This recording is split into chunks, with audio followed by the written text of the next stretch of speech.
This is exciting. The gentleman who we finished restoring the Phantom Cuda for called me out of the blue.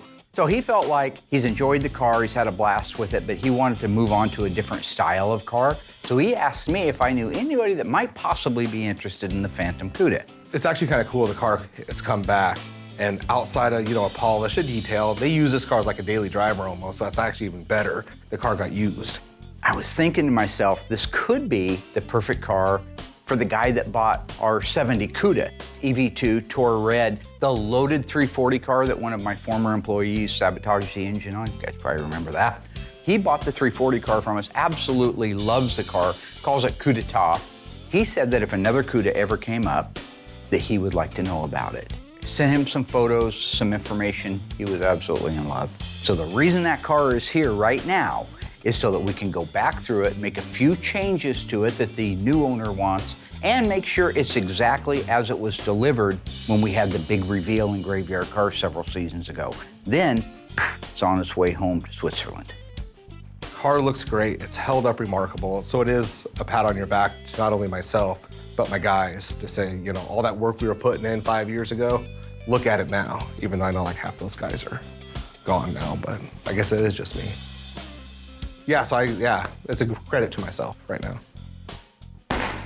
This is the car that really ignited my idea for Graveyard Carz.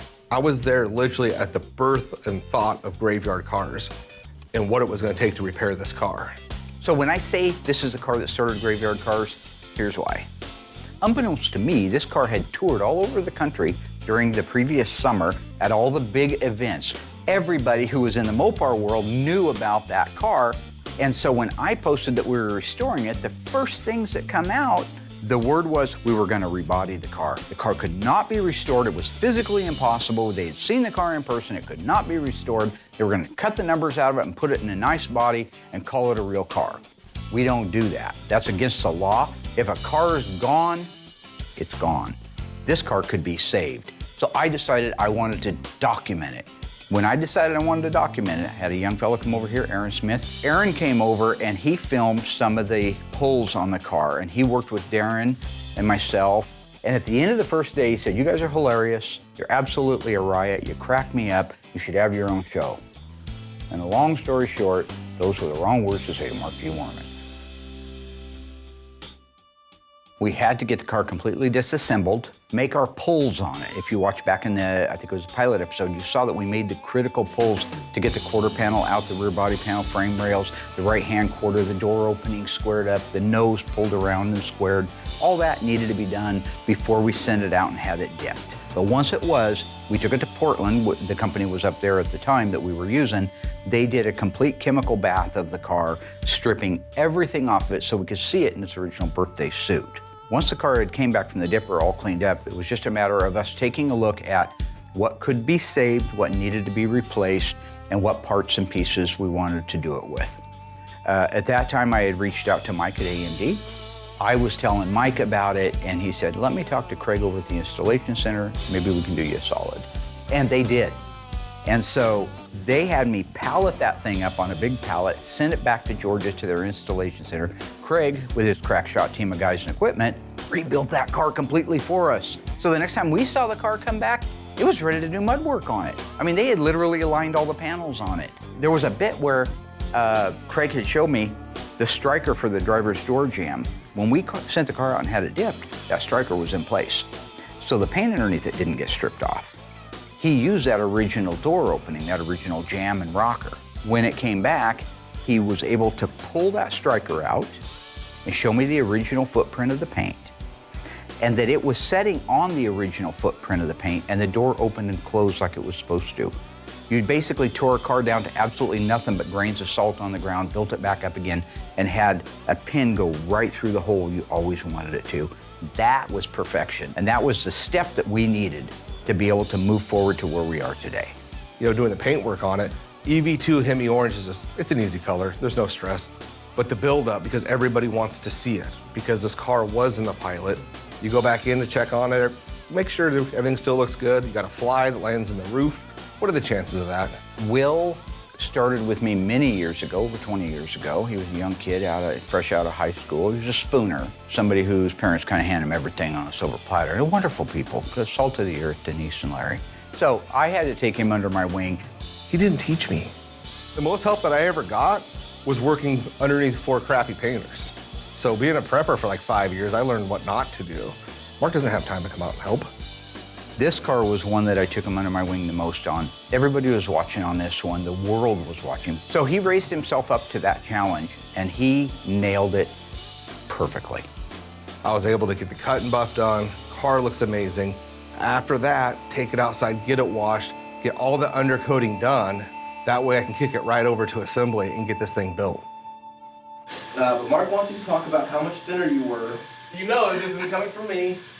All right, so I'm up a few pounds. I play Santa year round. And what's my daughter gonna think if Santa rolls in and it looks like he could hang glide with a Dorito? Yes, I put on 38 pounds for that reason. I provide happiness to children on Christmas Eve. Being this was one of the first 71 Cudas that got a billboard on it. Now, it wasn't a factory billboard. We added the billboard to it for looks. That's what the owner wanted us to do at the time. I thought it was an opportunity to let Will and Alyssa learn how to do what they just scoff at when they walk by. Will say, how hard could it be? Well, I gave them the opportunity to find out how hard it could be. Didn't we pull it off the other way? How dirty are your hands? Look at that. Did you wash them? Yes. 2 valuable billboards in a row. First one, they didn't even get off the table. But because I knew that was coming, our friends down at Phoenix Graphics sent me 3 sets. Patience is the name of the game on this. You know, it is what it is. I messed it up. I was just learning. And on top of which, Will sabotaged me again. He never had any plans on us actually getting the billboard on it. While we did screw it up, I mean, that part was on us. The nice thing is it was so epic of a fail, he's never asked me to do it again. So while I do joke around a lot and I like to have fun, sometimes it seems like I'm not very serious. When it comes to our skill sets here and what I have the ability to do, I take it very seriously. I'm proud to be where I'm at, that I can do it, but I'm more proud of all of the people, the employees, the vendors, subcontractors that allowed this car to come back to life and have a brand new shot at the title, as Rocky would say. After I had bought the car from the guy, he had told me that he found the original steering wheel. He knew he had it. He couldn't find it at the time he delivered the car. So later, he brought that steering wheel up to me, and I thought, I've got to put that steering wheel back on the car. Kind of like with Kimberly Cook's 1970 Barracuda. That was a steering wheel her dad had his hands on and steered all the time of his life. So while so many parts were new and so much was replaced on the car, here we were able to put the original steering wheel that was on that car when it went head over heels on that highway so many years ago. And then to be able to unveil that car to the new owners with some of the team that helped make that car happen. We're gonna reveal. Are you ready? Yes. Kathy? Yes. 4, 3, 2, 1. 71 Cuda. Let's go. There you go. Wow. Wow. It was a great day because it allowed me to put closure to the car, the best vendors, the best employees, treat them all right, pay them well, and at the end of the day, you'll end up doing things that the rest of the world can't do. So when I'm able to take a car from what it was and can build this car back up and give it a brand new life, which we are doing right now. The caretaker who got it from us when we first finished with it has memories with that car that nobody ever would have had. Now it's going to Switzerland, so it's going to create all new memories over there. The gentleman who bought the car in Switzerland just asked that I look the car over and make sure that it's in the same shape and condition that it was in when we unveiled it on Graveyard Cars 5 years ago. One thing that jumps out at me is maybe it left here this way, but you see how high the peg and the pin is here for the hood pins. That should be down more. That pin should be down in the saddle more. So this literally is just barely touching the escutcheon when it goes on. But the Plymouth emblem still looks fantastic. The bezels look great. Might do a little polish on the bezel, but for the most part, that looks fantastic. Just needs a little adjusting. Shaker is still in great shape. The emblems still have the same shine, the same depth. Again, when you're buying parts, you can buy parts from anybody, but if you're buying from companies like we do, you're guaranteed that you're gonna have a good quality part years down the road. Not just a part, but a good quality part on there. Quick note, I like to do little tutorials. See that the shaker is black. If you have a 1970 Cuda with an N96 shaker hood, you had argent silver. That's the way it was, that was the color. In 71, they said they want that bubble black.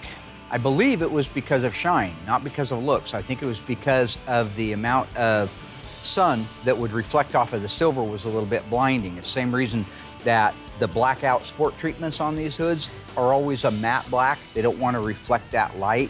They went to this matte black shaker bubble. But to throw you one more curveball in case anybody's wondering, in 1970 to 1971, if you had an N96 Cuda, you got the argent in 70, you got the black in 71. But in 70, if you bought an FE5 red 70 Cuda, the bubble was red, the mirrors were red, and if you ordered rubber bumpers, they were red. The whole car was color keyed, and it's the only color that you could have got something besides the argent in 70. In 71, you didn't even get that option, you got black.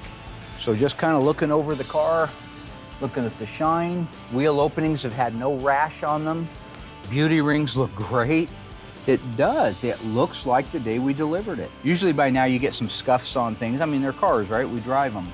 Louvers, get these from Tony's Mopar Parts. Look at the chrome. Still as shiny as the day it was. I know people at home saying, so what, it's only been 5 years. Yeah, go look at some 5-year-old restorations that are for sale on eBay right now. Maybe they weren't that great when they were new anyway. Chrome mirrors, beautiful, absolutely gorgeous. Look at the shine of the chrome and the depth of it, just like it was brand new. My little fingerprints off of there. Probably wondering about that. It's the greatest guitarist that ever lived, so. It gives you haters something to do on Facebook and go in there and say, he wasn't the greatest, so-and-so was great. No, he was pretty much the greatest. Billboards still have the same matte finish. This is a little tricky because it's easy to be waxing the car and hit that billboard and give it a little shiny spot. There's no shiny spots on it. Rear wheel, center cap, wheel opening molding, no damage. Rocker molding. Blackout still looks great. Not a parking lot ding, no rash. Keep in mind, this black side marker bezel is correct when you have a black billboard. If it was a white billboard, which is the only other choice you would have had on a billboard, that bezel would be white to match that. In fact, interestingly enough, the actual bezels themselves had the word white and black etched into them from the factory. They had black ones, white ones, and then paint to match ones on the assembly line. Let's talk about the grille area here. This car is not coated for the road lamps, L34. The owners that bought the car originally 5 years ago from me wanted me to add those. I think it's a great ad. I think it looks fantastic. And the new owner, who's in Switzerland, wanted to add chin spoilers to it, amongst a couple of other things, and we'll show you those in a minute. It also could have come with chin spoilers, but didn't come with chin spoilers. So there are some modifications over the fender tag in addition to the earlier modifications that we did back when we were delivering the car to the folks in North Carolina that bought it. One of the things that blew up on the internet back then, after the car was done, after it aired on TV, was the grille. This car is EV2 Tour Red, that's the paint code for it. You'll see the grille is an argent silver grille. According to the parts manual as well as the data book, there were 9 colors that if you got a 71 Cuda, not a Barracuda, 71 Cuda BS model, and you picked one of these 9 colors, you would get a color-keyed grille. Not the bumper, that still was an option too for elastomeric, but your grille would be the same color as your body. The car is an EV2, that's one of those 9 colors. So why isn't the grille color-keyed to the car? Why did we opt to go with this? So if you go back into history, and you look at some of our footage, you'll see where I actually interviewed the second owner of this car. He remembered it being an argent grille. There is a reason that this grille was argent on that car when it left the assembly line.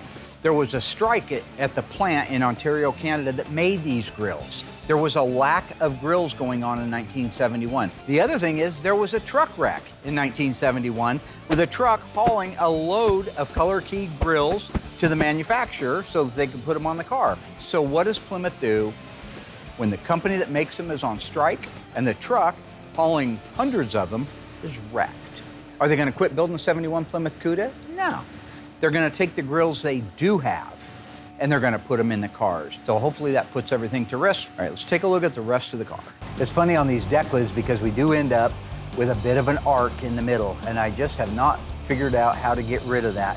Some of the factory ones did it too, but you can see it's got a little bit of an arch to it. The gap's a little tighter down here. One thing is in 71, they went to a single torsion bar deck lid spring instead of double torsion bars. So the other thing is when you pop that key, this thing will kind of crank up on one side, but when it goes down, it looks like it's supposed to. The Organosol black on the back looks good.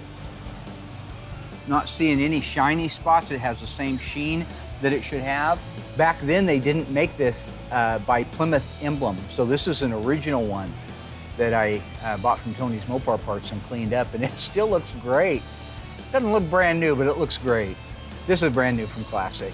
New taillight chrome bezels, fantastic, still look good. Bumpers look good. These are AMD Rechromes. Tips look good.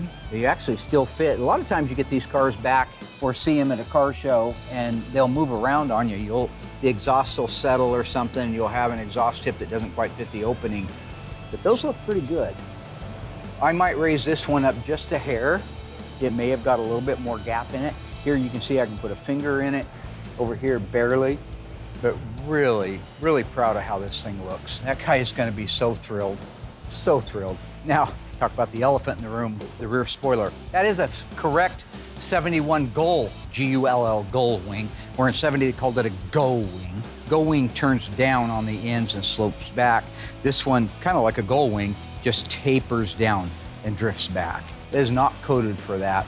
The owner that just bought the car always wanted one on his Cuda. He bought our 70 Cuda, the EV2 Tour Red car. It has a spoiler on it. He wanted this one to have one to go along with it. The car looks great. I don't see any rash on it whatsoever anywhere. I could lie and say it looks like it just got hand waxed. I can see wash scratches in the paint, but that'll just polish and wax and look absolutely like brand new. That's lip service. It's my show. 14 years, right? 14 years, I can do what I want. I beat Will down over the years. I would like to build him up right now. I'm gonna build him up right now in front of 82 million people watching live on Graveyard Cars. Well, not million, 1,000 or 100. Oh, Willie, little Willie, Willie down, paint car. Getting ready to paint, you know, you're focused on what you have going on in the booth and really nothing else at that time. So when Mark comes to grab you to go look at something, it's not like a compliment. It's not good. I know you're busy. My management skills are a little bit different than other people's. I believe very much in building people up. Make them feel that they can do anything. You're an idiot. That. What? It's like a blacksmith that's working with steel, okay? Once that has been heated up and cooled down, it's stronger than ever. So build them up, build them up. That's the name of the game. 71 Cuda EV2 Tour Red. Recognize it? Yeah, I did it. I did it. That's good. We need to talk about it. Is there a problem? However, in fairness, a blacksmith will oftentimes beat the metal down to a pulp where there's nothing left of it. And I think that's an important part of the skill sets too. Build them up, but be sure to beat them down. Beat them down to nothing. Make them question their very existence. Then build them up. Yeah, there's a problem. There's a real problem. This car looks great. For real? And what happens over a period of time is they become tempered, if I can use that word. No, give me a gun. Give me a gun. So about 6 years ago, I think we laid the paint out on this. Yes, I did. Yeah, well, we did collectively. And the reason I say that collectively is because it's a team. I noticed that you wouldn't take credit. I get it now. Yeah, you see what I'm saying? No, I'm not taking You're saying credit. it's a good job because we did it. It's a good job because I give you a lot of crap. I ride you like a mule. I know that you like doing things like occasionally accidentally running the paint. I've got you out of that. You like to kill bugs. I got you out of that. I can't control it. Nobody can control it. Is this the car that had the fly, the dead fly in it? Oh, no, I don't think so. You don't think so? Okay. What have you done? It wasn't my fault. What have you done? Leave him alone. You've killed the fly. All right, we're good. That looks pretty good. Yeah, you can't see it. Like it never happened. That's right, it never happened. You're the bug man. I'm the ice man, you're the bug man. Right? Inside a paint booth, I kind of like to call it like a clean zone. In fact, you know what I'm gonna call it? I'm gonna call it the no-fly zone. This is a compliment. I want to tell you that's a weird what a way to get to a phenomenal compliment. look at the shine. No, the car looks great. If you do a car, if you restore a car properly and you do the paint work properly, like this, and you use the quality materials like we do here, Yes. you can come see this car 50 years from now. I promise you, 50 years, you'll be dead, I'll be dead. Well, we'll be dead. I don't know. I'm 58, I could live to be 108, my grandma was. Granny Russell, not the point. You could live for a long time and this car will always look like that. That is a hand wax away from looking like it was the day we did the car. It looks really good. Look at the shine on the door. Notice how they match. I force you to do it on a metallic color. You got to do the whole car at one time, I tell you. You say no, the old man's wrong. Like in A Few Good Men. No, I think you're getting confused, but it's okay. I Did you understand. panel paint this car? Yeah. Did you? I find that very difficult to believe. Look, I've been painting a long time. Now I know what matches and what doesn't. And the odds that you're going to panel paint a metallic, a light orange like that, metallic, wheel paint's great, but I'm a great painter. Well, my congratulations, because it matches very, very nice. Thank you. All of it, the matte black. Now, do you remember anything about it? Yeah, Mark gives you a compliment. Man, there's, whew. That's the main thing I want to just say is what a phenomenal job you did, and you're welcome for the guidance. See, I mean, I appreciate your compliments. You know but that- they always come with something else. It can't just be, Will, hey, you knocked this car out. There's got to be that side thing. There's got to be that extra. It's not just, hey, Will, you did good. You did good, but I give you materials. I coddle you. I ride you. There's a level of truth in all of that, but that's not what this is about.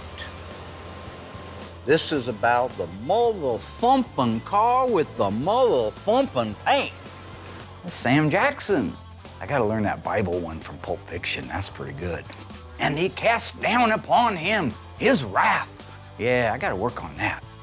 I just wanted you to know that I am proud that you have come as far as you have, and you do a great job for me. Just remember that when I come in there and I say something isn't right, it's not because I'm picking on you. It's because I want it to look like this 50 years later. Fair enough. I appreciate it. It's not even help. I'm in there trying to paint a car. He comes out. Chip Kelly was a big thing back then with his billboards. He was ahead of his time. And then Mark starts doing it.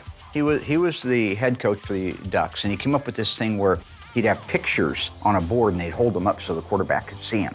And each one of those pictures meant something. It was a code for something. So rather than holding up 1 0 and saying, okay, do code 10, whatever, he had that. I took things just randomly. I don't know.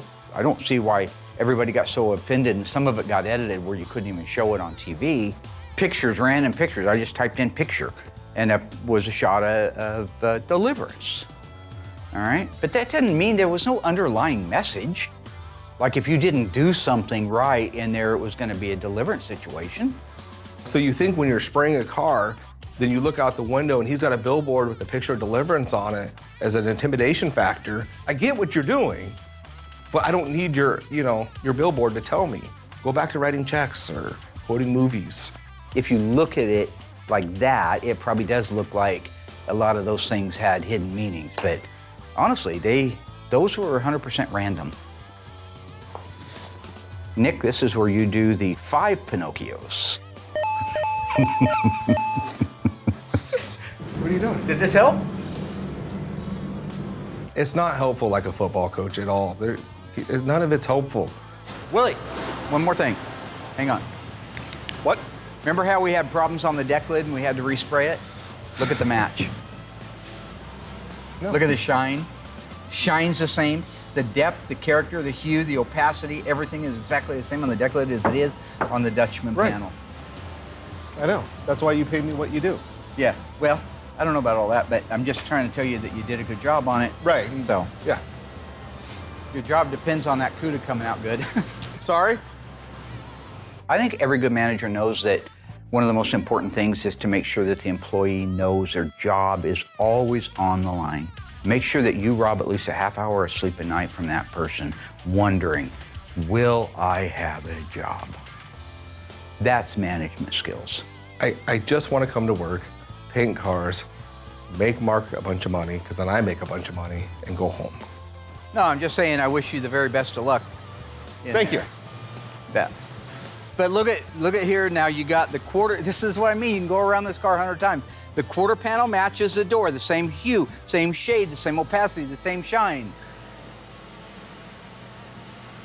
Obviously, he's got to get that car painted. So, that seatbelt gonna go around your pork? No. Not. It's tight, huh? Alyssa right now is pregnant, so she is having her third girl, it looks like, which is okay. You know, I'm sure one of them will be a car gal. I have no doubt about it.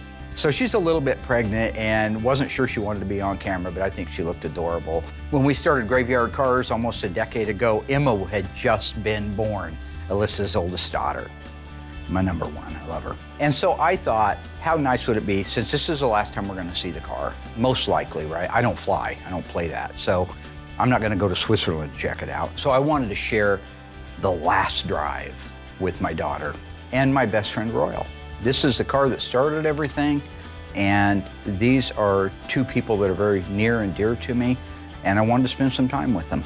Chris excited? Yeah, Yeah. he is. Have you named her? We like the name Capri, but we haven't. Are you not familiar with the Mercury Capri? No, no, I wouldn't recommend it. Oh no. I know there's a lot of Capris out there right now. There's that Juice Capri, Capri Sun or whatever it is. This is gonna be. But it's all based on the Mercury Capri, which is a sad, sad, sad thing. Oh my God, that made it in the show. This is a private conversation. I'll call her Mercury then. That'll be her nickname. Oh great, poor girl. That's just how my dad is. It doesn't matter what we're doing. We could be riding quads, we could be driving to the gas station, going to lunch. Everything comes back to cars. Now this is interesting. My beef with the name is this. I worked at a Lincoln Mercury garage in Eugene. My old buddy, Len Lucas in Central Lincoln Mercury. I started as a lube guy, a lube technician. I worked my way up to service manager. And at the time, I believe I was 22 years old. I was the youngest service manager in the country, so. Mercury Caprice was the answer to the Ford Mustang. It was the first 5-liter Capri. So you heard of a 5.0 Mustang? Well, this was the 5-liter front engine, rear wheel drive. First time that had been back, that combination, in many years. And it was considerably worthless, gutless. It wouldn't get out of its own way. You couldn't shift fast enough. I don't know what all that was about. I was driving a Pacer with a 232.6 in it that would blow its doors off. Worthless. Don't name your kid Capri. No, I'm not naming my kid after a juice box or a crappy car. I don't care what my dad thinks about the names I choose for my kids because it doesn't matter. He's gonna come up with a screwed up nickname for them anyways. So Chris and I just choose what we like, and we love the name Capri. It's actually an island off of Italy. It's a beautiful place. Oh, go to the initials. Ford made a little EXP. So you Call her EXP. That was a cute little car. So I just wanted you to get in the car and go for a ride with me. This is the one that started it all. I thought it would be kind of fun. Now they got another baby. Your first baby wasn't even born when we started this car. I know. I was back in high school. Yeah. And you were dragging me out to the chutes when we were was just buried. Yeah, is So that? we had to Did you dig come it out up. there? Yeah. The night shoots out That's there. funny. Yeah. One of the craziest ideas I've ever had for Graveyard Carz was with this vehicle. I wanted to do a real live resurrection of the car. I'm a big movie fan of the old Frankenstein Dracula. I remember Dr. Frankenstein dug up the grave and brought the monster out. I wanted to have something like that. So we physically buried that car out at Chip's place, the victim out in Marcola. And it was in a real live grave that was 6 feet deep. And not knowing any better, we took all the dirt that came out of it and put it on top of the car. We ran a chain down into the pit, and we welded some skis on the bottom of the car. We put a wooden ramp in there, so theoretically, we just pull that thing out when the time came. Didn't work out so well because the dirt weighed 20 tons. There's a little video on YouTube right now, if you go over there, that shows the behind the scenes of that car when it was buried and how much trouble we had getting it out. Ultimately, we were able to get it out and set it right there on the ground and move forward with the rest of the restoration. Well, it still drives nice though. Okay, so why did we rebuy this car back? What happened? Okay, so we sold this car. Originally, it was my friend in Canada. I had a client who I was doing some cars for that lived in Canada. He had reached out to me, and this goes back to around 06, 07. Said he would love to find a real V-code 4-speed D2171 Cuda. Well, at the time, this was before the big crash, that market was on fire. So a done nice car was $300,000, $400,000, $500,000, which he didn't want to wrap that kind of money up into it. He wanted one that he could buy as a project and pay me to restore. So I immediately went on the hunt for one. It took over a year before I stumbled across this car. This car was a real V-code car, D21 Hemi Orange. It also was a shaker hood car. So we ended up finding this car right here in Oregon. It was a friend of mine down in Medford had the car. The car was wrecked back in 1981 and it was left to be picked apart.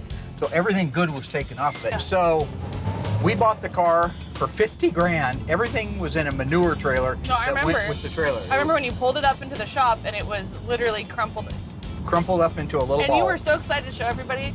So when my dad brought the Phantom on the back of the tow truck, it really didn't even need a tow truck. It just came in a box. I just thought, wow, thank you. That's awesome. That's what my college tuition went towards.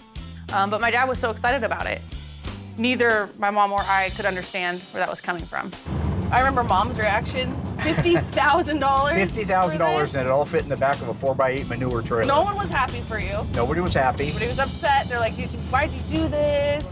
Anywho, we floated this thing on a Mopar only board, thread board, and said, hey, have you guys heard about the 71 Cuda that was 446 barrel 4-speed that was buried after it was wrecked in 1981?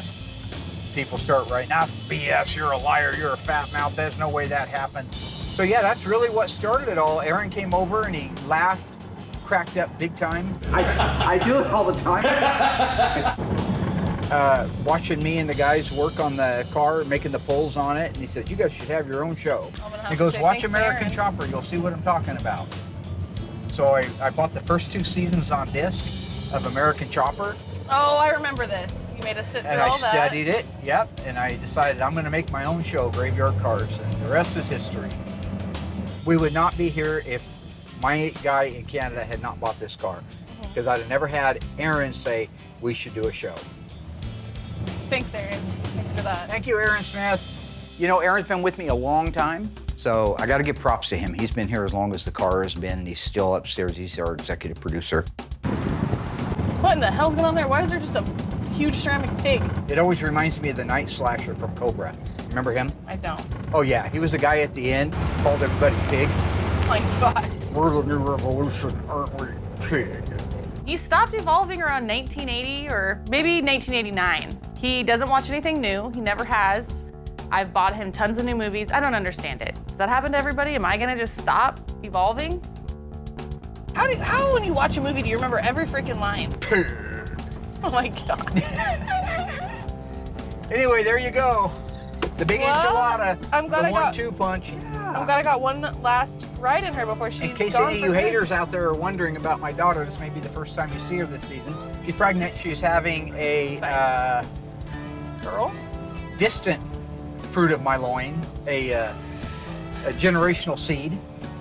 So I start the seed, then I just carry it on through the generations. literally not- And when they have a baby, What? that'll be my seed going on there.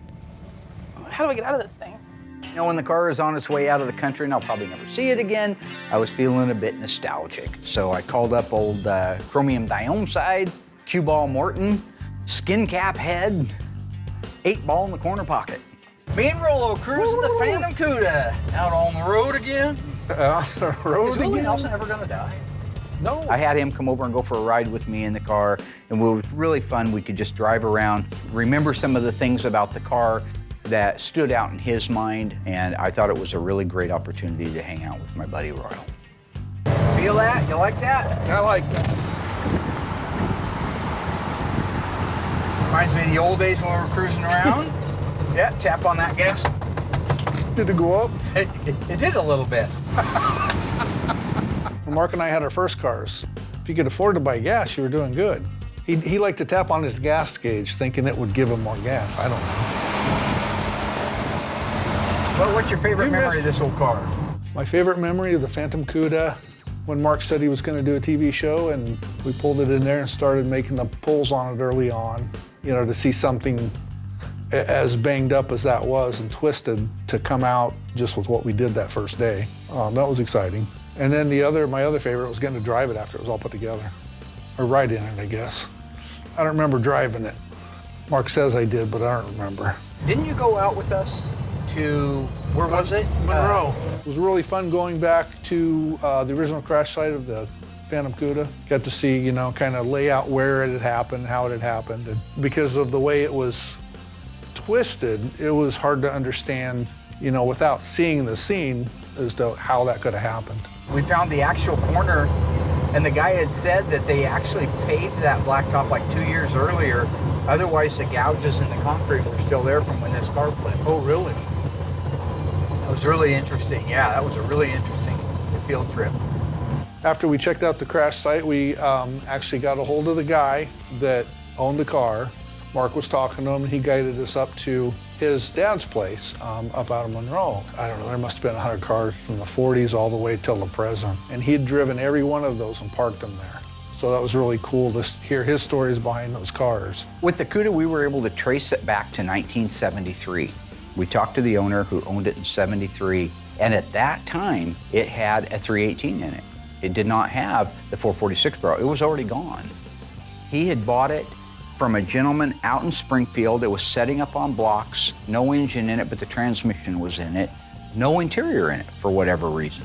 Nobody knows why. Mark found the power steering pump off the small block and the lower core support for it. Been sitting there for 30 years. But we were able to trace that car back to when it was only 2 years old. And I think that had we continued to dig, we might have been able to find the original owner. Driving around a town that you grew up in with your best friend in a car that they said couldn't be restored, like the old commercial says, is priceless. To me, it's a moment in time that I will always be able to cherish and be able to tell the people that I love about as I get older and probably start to lose my mind and forget who the hell I am half the time. That story's sticking with me. We're driving all over Springfield in a car that they said could not be done. Sharing stories of the build, but also stories of our youth, the things that made Royal and I the friends that we are today. It means the most knowing I was able to restore the car, but I was able to do it with my friends, and we were able after that to share it with even more friends and family.